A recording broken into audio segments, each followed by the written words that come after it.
बिस्मिल्लाहिर्रहमानिर्रहीम, अस्सलामु अलैकुम। आप देख रहे हैं प्रोग्राम तब्दीली और मैं हूं आपका मेजबान सलमान मिर्जा। जनाब, पाकिस्तान में कर्ज देकर जान लेवाने वाली मोबाइल ऐप्स का भारतीय कनेक्शन क्या है? जी हां, आज के प्रोग्राम में मैं आपको बताने लगा हूं कि किस तरह से यह कार्रवाइयां की जाती हैं और 3 साल पहले भारत में यह कार्रवाइयां किस तरह से शुरू हुई।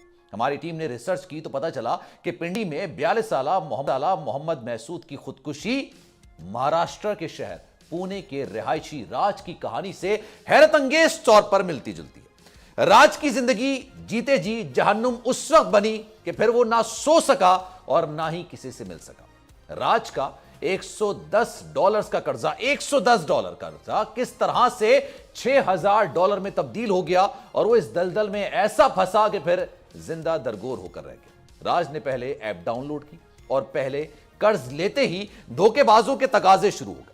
फिर एक के बाद एक कर्ज लेने का ऐसा सिलसिला शुरू हुआ। राज ऐप की शराइत तस्लीम करते ही जो स्कैमर्स हैं उनको अपने तमाम नंबरों और तस्वीर तक रसाई दे बैठा। अब उन्होंने उसकी बीवी की उरियां, नीम बहाना तस्वीर तमाम नंबरों पर भेजने की धमकी दी। जब तक मामला अथॉरिटीज तक पहुंचा तब तक यकीन जानिए बहुत देर हो चुकी थी। भारत में 2020 से लेकर 2021 के दरमियान इस तरह की 600 एप्लीकेशंस का इंकशाफ हुआ। बहुत से लोग शर्म के मारे सामने ना आए और अब आते हैं पाकिस्तान की तरफ, क्योंकि पाकिस्तान में भी इस तरह का वाकया हुआ। साल है 2023। ठीक उसी तरह पिंडी के 6 माह से बेरोजगार शख्स मोहम्मद मसूद को पहले कर्ज की ऑफर होती है। कर्ज लेने के एक हफ्ते में 13,000 रुपए सूद लगाकर एक हफ्ते के अंदर 50,000 रुपए बना दिए जाते हैं। मसूद ने एक कर्ज उतारने के लिए दूसरी एप्लीकेशन से दूसरा कर्ज लिया। वहां का कर्जा चंद हफ्तों में ही फिर 7 लाख तक पहुंच गया। इसी दौरान ब्लैकमेलर्स फोन पर घर की खवातीन को धमकाते रहे, रिश्तेदारों में जलील करते रहे, कभी तस्वीर लीक करने की धमकी देते तो कभी पुलिस की कार्रवाइयों से डराते रहे। और फिर तंग आकर मसूद ने इंतहाई कदम उठा लिया। अपनी बीवी के नाम आखिरी पैगाम लेकर 2 बच्चों के बाप ने पंखे से लटक कर खुदकुशी कर ली। मसूद की मौत से कौम जागी तो पता चला ये पहला वाकया नहीं है। ऐसी सैकड़ों ऐप्स न जाने कितने लोगों को इसी तरह से बेवकूफ बनाकर रकम बटोर रही हैं। सोए हुए इदारे जागे तो एफआईए ने छापे मारने शुरू किए। पिंडी से 9 अफराद को हिरासत में लिया गया और सईदपुर रोड पर प्लाजा को सील किया गया। वहां जाकर पता चला कि रिश्तेदारों को की जाने वाली टॉर्चर कॉल्स की बाकायदा सेशंस बने हुए हैं। हर काम करने वाले को रोजाना एक टारगेट दिया जाता है और वो टारगेट होता है 150 कॉल्स का। G8 सेक्टर में लोन ऐप कंपनी के दफ्तर में भी छापे मारे गए।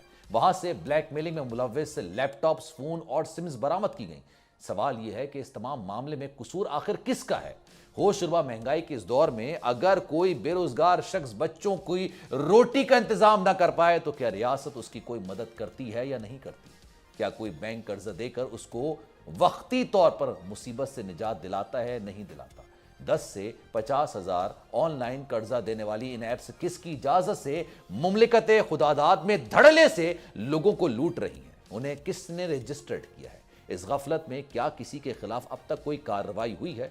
सोशल मीडिया, इश्तिहार पर नजर रखना और मासूम लोगों को बचाना किसका काम है? क्या यह मामला महज चंद छापों और गिरफ्तारियों तक ही महदूद रहेगा या निगरानी का कड़ा निजाम लाया जाएगा और मुजरिमान को सख्त से सख्त सजा दिलवाई जाएगी? प्रोग्राम में इसी हवाले से बात करेंगे, क्योंकि जो वाकया रिपोर्ट उन्होंने आखिरी खुदकुशी करने से पहले एक खत भी लिखा था और उसमें उसने कहा था कि ना मैं अच्छा बेटा बन सका और ना ही अच्छा बाप बन सका। बच्चों के लिए कुछ दिनों की रोटी के लिए उन्होंने क्या होते हैं 13,000 रुपए? मैं आपसे सवाल करता हूं, 13,000 रुपए क्या होते हैं? क्या खरीद सकते हैं? एक शख्स महीने का अगर राशन भी अपने लिए डलवाए ना, एक शख्स, तब भी उसका राशन 13,000 का नहीं आता, उससे ज्यादा का आता है। लेकिन उसने सिर्फ 13,000 रुपए कर्जा लिया और कर्जे की नीयत भी उसकी ये थी कि जैसे ही नौकरी लगेगी ये कर्जा चुका दूंगा। लेकिन वो कर्जा 13,000 से 7 लाख बन गया। अब जनाब 9 रजिस्टर्ड ऐप है, लेकिन उसके बावजूद 9 के बजाय 100 से ज्यादा आप आईफोन उठाएं और वहां पर आप एप्लीकेशंस के सेक्शन में जाएं, आपके पास 100 से ज्यादा एप्लीकेशंस इस तरह की आएंगी जो आपको खुद कहेंगे कि भाई हमसे कर्जा ले लो। और अगर आप कर्जा नहीं भी लेना चाहेंगे, आप वो एप्लीकेशन सिर्फ डाउनलोड कर लें और डाउनलोड करते वक्त आपको अपना अकाउंट नंबर लिखना होगा, आपके अकाउंट में पैसे आ जाएंगे, आपने उसका तकाजा नहीं किया होगा। और जब आप वो पैसे वापस करेंगे कि भाई मुझे नहीं चाहिए, मैंने तो एप्लीकेशन डाउनलोड की है, तो कहेंगे नहीं अब इतने पैसे नहीं चाहिए, अब इस पर सूद की रकम होगी।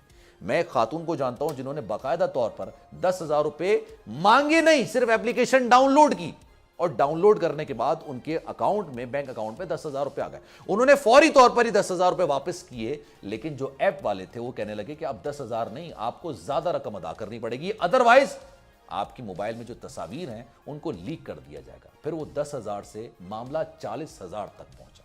ये पहला केस नहीं है, लेकिन इनके खिलाफ कार्रवाई होगी क्या? अब्दुल रऊफ साहब, additional director cyber crime FIA इस वक्त हमारे साथ मौजूद। गुफ्तगू का आगाज करते हैं क्योंकि बड़ा हसास नौयत का मामला है जनाब। अब्दुल रऊफ साहब, ये बताइएगा, सबसे पहला सवाल, इन एप्लीकेशंस को काम करने की इजाजत किसने दी है? ये ऐप जो है बेसिकली SCCP से रजिस्टर्ड ऐप होती हैं। SCCP एक अदारा है पाकिस्तान में जो इनको रजिस्ट्रेशन की परमिशन देता है। तो उस रजिस्टर्ड होने के बाद ये उसमें वे काम करते हैं, अपना जो भी इसमें लैंडिंग एप्लीकेशन, लोन एप्लीकेशन बोलते हैं। तो ये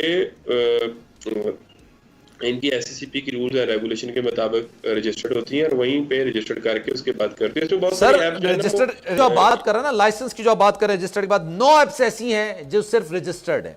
अगर आप मोबाइल ऑन करेंगे ना, आप एप्लीकेशन के सेक्शंस में चले जाएंगे, तकरीबन 100 से ज्यादा एप्लीकेशंस हैं जो कि कर्जा देने के लिए वहां पर बैठी हुई है। सर, सवाल ये पैदा होता है, अब ये एक वाकया हो गया, उसके बाद अरबाब इख्तियार जागा है, घर का वाहिद कफील चला गया जो कि पिछले 6 महीने से बेरोजगार था। ये वाकया है तभी अरबाब इख्तियार जागे, या इससे पहले भी कोई वाकया रिपोर्ट हुआ, उनके खिलाफ भी कोई कार्रवाई हुई?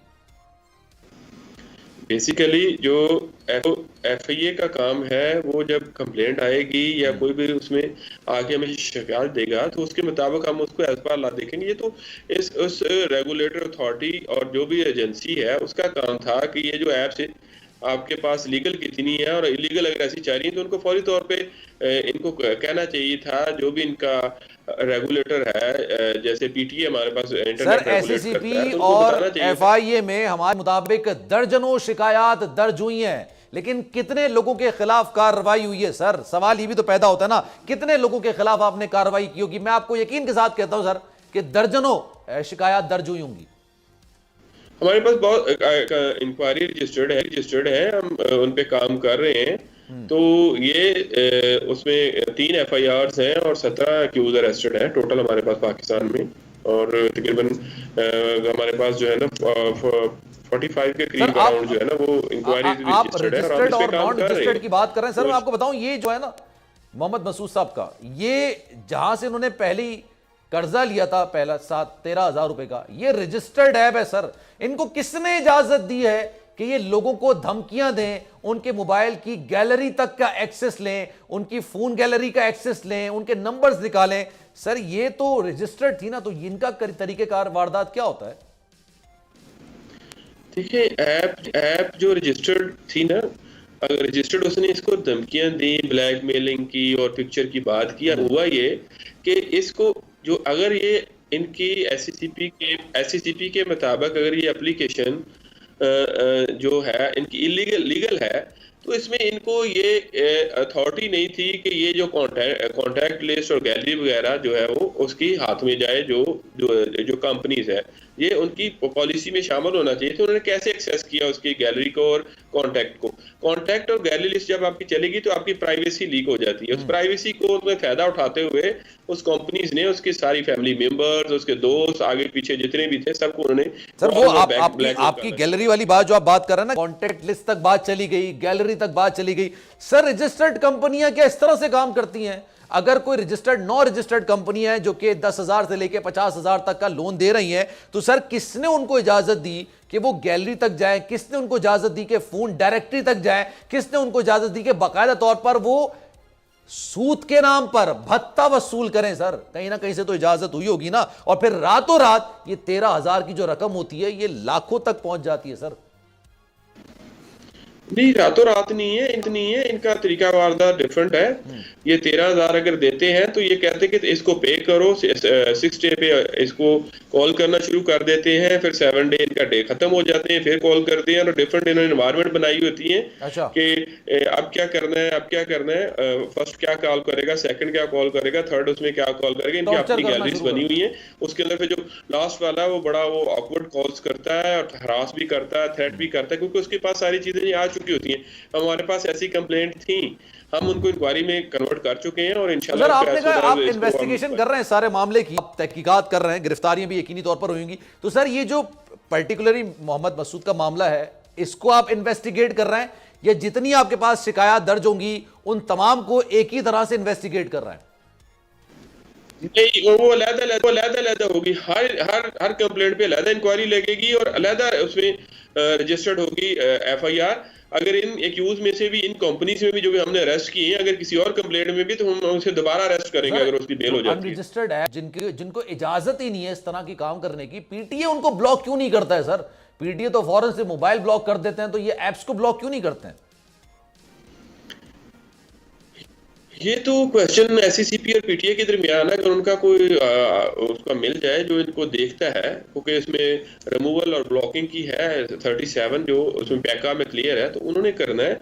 हमारे पास तो जो है सेक्शन ऑफ लॉ है, हमने उसको इन्वेस्टिगेट करना है प्रॉपर इंक्वायरी के बाद, और उसको एज पर लॉ जो भी उसकी पनिशमेंट करना है, उसका कन्विक्शन करवानी है हमने। एक चीज और भी है ना, इनको फंड्स कौन फराम कर रहा है, कौन इनको फंड्स दे रहा है? बेसिकली ये कहीं से भी पैसे तो लेते होंगे ना, उसके बाद फंड्स देते होंगे। अभी आपकी इन्वेस्टिगेशन में क्या बात निकल कर आई है, इनको फंड्स फराहम कौन कर रहा है जो ये कर्ज की मद में दे रहे हैं आगे?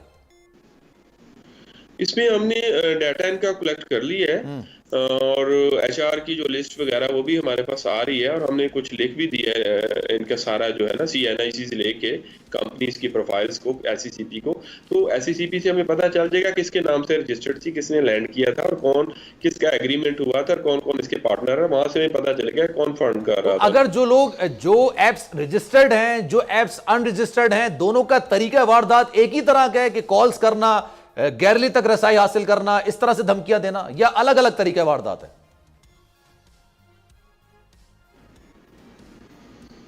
नहीं, उसमें उनकी जो पॉलिसी मैंने पढ़ी है ना, वो मैंने मंगवाई थी एससीसीपी से अनऑफिशियली, जो अब जैसे हुआ है, तो अभी तो हमने लेटर भी लिखा हुआ है कि वो बताए। उसमें उन्होंने ये जो लीगल है ना, उनको बिल्कुल बैन है ये गैलरी और जो ये देना कॉन्टैक्ट का। लेकिन ये वाली जो ऐप थी, लीगल होने के बावजूद भी ये गैलरी और ये कर रही थी, ये तो बहुत बड़ी वायलेशन कर रही थी। ये तो उनको तो फौरी तौर पे इसको कर देना चाहिए था कि अगर उनको कोई भी कंप्लेंट आई है, तो लोग तो एससीसीपी को भी कंप्लेंट की होंगी।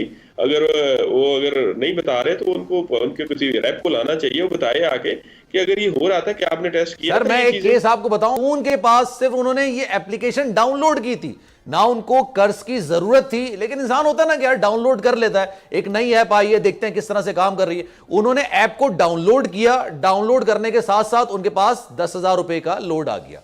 या आप समझ लें कि वो उधार की रकम 10,000 रुपए उनके अकाउंट्स में आ गई, क्योंकि शायद वो एप्लीकेशन के अंदर आपको अकाउंट नंबर डालना लाजमी होगा। अब उन्होंने जब वापस की 10,000 रुपए कि मुझे नहीं चाहिए, और उसी वक्त वापस की, तो ऐप वालों ने कहा कि नहीं, अब हम इसको वापस नहीं लेंगे, आप इस पे इतना सूद अदा करिए। तो 7 दिन बाद की कहानी नहीं है, ये तो उसी वक्त की बात है। फिर ये मामला गैलरी तक पहुंचा, उन खातून की तस्वीर तक पहुंचा, फोन डायरेक्टरी तक पहुंचा, और उसके बाद फिर 40,000 रुपए में जाके उन्होंने अपनी जान छुड़ाई। सर ये तो नेक्सस है, ये तो गिरोह की तरह काम कर रहे हैं ये लोग।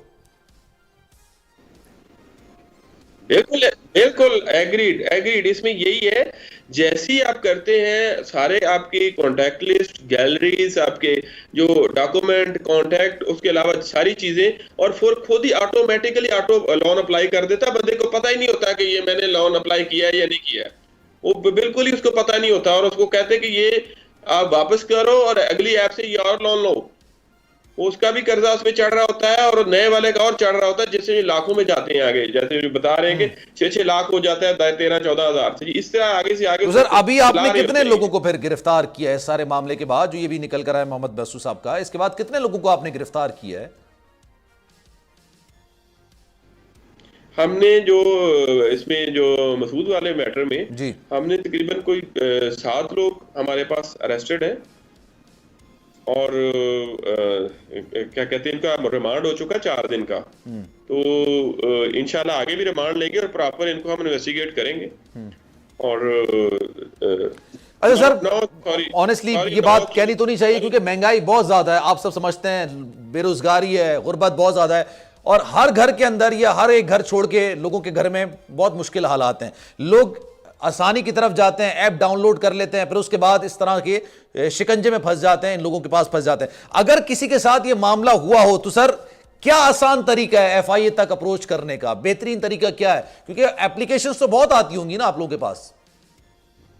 मैं इसमें थोड़ी सी करेक्शन कर दूं, पीछे 9 अक्यूज है और 4 दिन का रिमांड है। अच्छा। उनका मेडिकल करा के हमने इन्वेस्टिगेशन, प्रीलिमिनरी इन्वेस्टिगेशन स्टार्ट है और वो चेन हम निकालेंगे।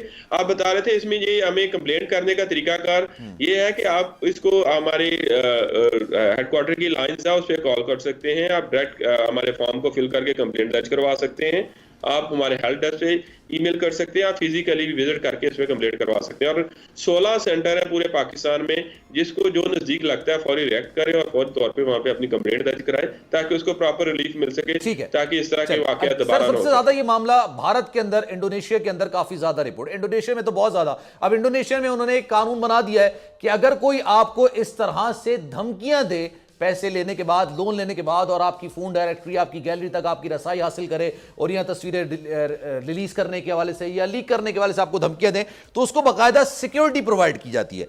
एसईसीपी या एफआईए में कुछ इस तरह का कानून है कि उस शख्स आपके पास आता है उसको इस तरह की आप सिक्योरिटी प्रोवाइड करें?